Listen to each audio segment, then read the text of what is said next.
Well, joining us now is Tanya Haj Hassan, who's a paediatric doctor from Médecins Sans Frontières. She was in Gaza just over a month ago, and she joins us now from Jordan.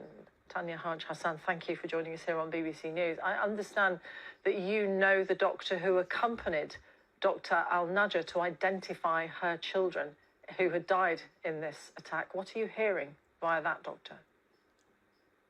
Thank you.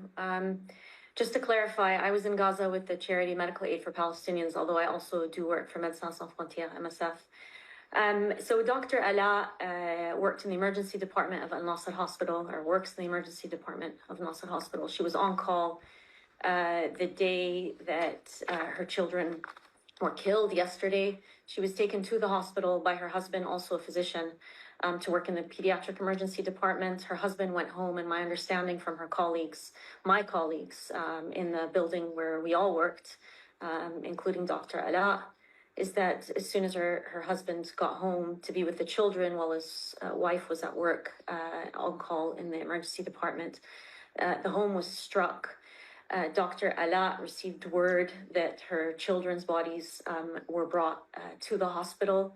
So she went down with my colleague to identify the bodies, and my colleague and friend, an intensive care doctor who was with Dr. Alaa, told me that she couldn't look at the bodies, that they were charred and disfigured and dismembered beyond recognition, and that Dr. Alaa's colleagues who went with her were all in tears. My colleague said she needed to faint. She was passing out just from the image of her friend and colleagues' children in front of her. So those were 7 children. 2 more children were subsequently retrieved from the remnants of the home, again charred beyond recognition. And then her sole surviving child had to undergo surgery, emergency surgery in the hospital, as Dr. Graham just mentioned in the clip before me. Her husband's in critical condition in the intensive care unit. And I just want to say, you know, this isn't new. This is part of a pattern of targeting civilians, of targeting healthcare workers. Over 1,400 healthcare workers have been killed to date. And that's just referring to the healthcare workers themselves, not all the healthcare worker families that have been killed. Every single colleague I worked with in Gaza, both this year and last year, had multiple first and second-hand relatives first and second degree relatives who had been killed to date.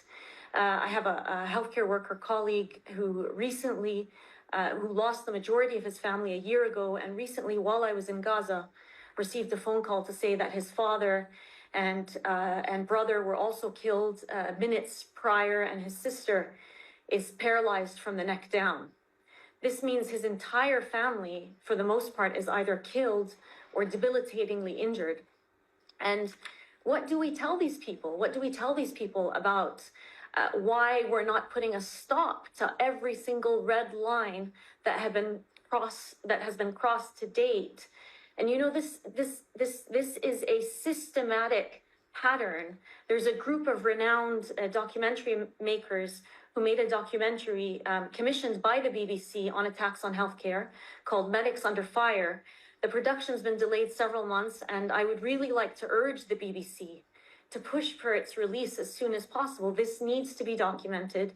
This needs to be made public. People need to understand that civilians, their families, healthcare workers are being intentionally and deliberately killed. And Dr. Hassan, I just want to say, I'm not privy to the reasons why that documentary hasn't been released, as you say. Let me just repeat what you probably heard me say, that the IDF have said in their statement regarding this attack in Khan Yunis. They've said that the IDF evacuated civilians from this area for their own safety, and they are now reviewing the claim, as they put it, regarding harm to uninvolved civilians. You've been a paediatrician for a long time. Yes. How would you characterise, if you can, and I can hear the distress in your voice, how would you characterise what you're seeing in Gaza when you go there to work? So first of all, in response to that retort or that supposed justification, we've been hearing these for 19 months, and half of the time they're lies and they're subsequently debunked. We know there are lies. And the rest of the time, frankly, they're just preposterous. Every 35 of 36 hospitals in Gaza have been targeted. The hospital I was working in, the same hospital that Dr. Alaa was working in, was hit with a drone strike while I was there. Just the floor above me, killing 2 patients and injuring several others. It has been hit twice since then. So twice since March 23rd, that same hospital has been hit. My colleague, who I just mentioned to you from the pediatric intensive care unit, called me and it left me messages in tears telling me that the ICU is full. In fact, I can read her message to you. She says, the terror is all night and all day, continuous fear. She herself lost half of her family, her sister and her entire sister's family recently. She said, we miss our loved ones and don't even know how to grieve for them. We don't have time to grieve. The pediatric ICU is full. We've had to open an extension. It breaks your heart. What is their crime? All these small children, it's beyond imagination. And that was the reality for me while I was there. I had an intensive care unit that was filled with maimed children, orphan children, children who were the sole survivors of their family, children who'd lost every single sibling and whose parents weren't able to come visit them because they themselves were injured in the adjacent building. This was my experience this year. This was my experience last year.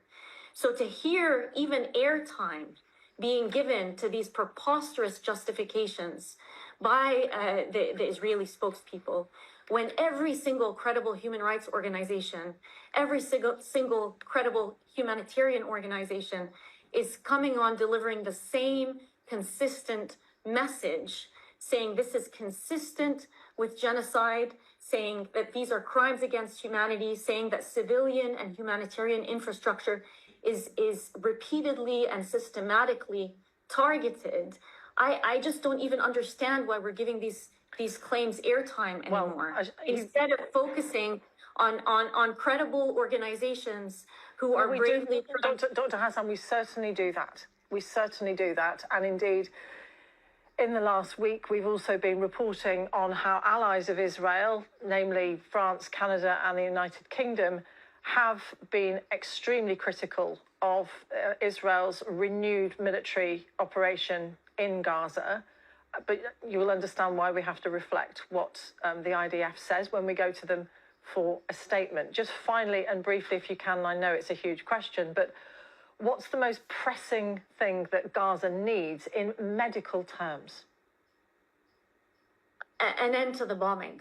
I mean, I know there's a big push to get humanitarian aid in, and I would agree very strongly with that push. But you have an entire population that is experiencing terror on a second-to-second basis while they're concurrently being starved.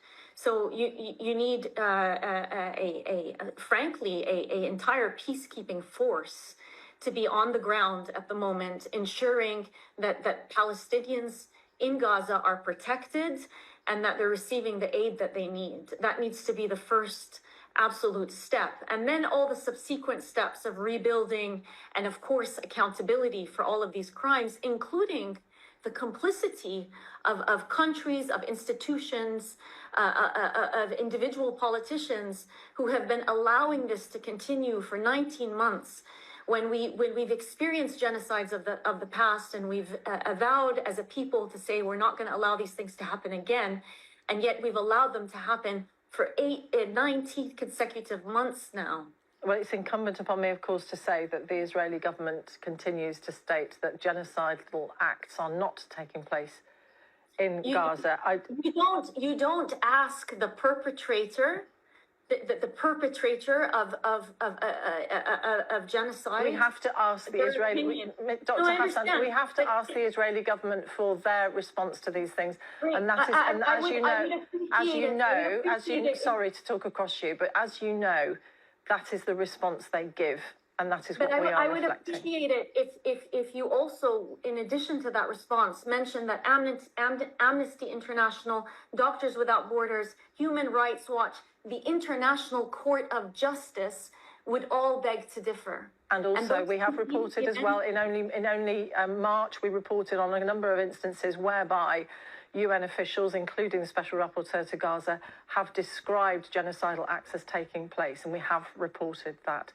Tanya Haj Hassan, thank you so much.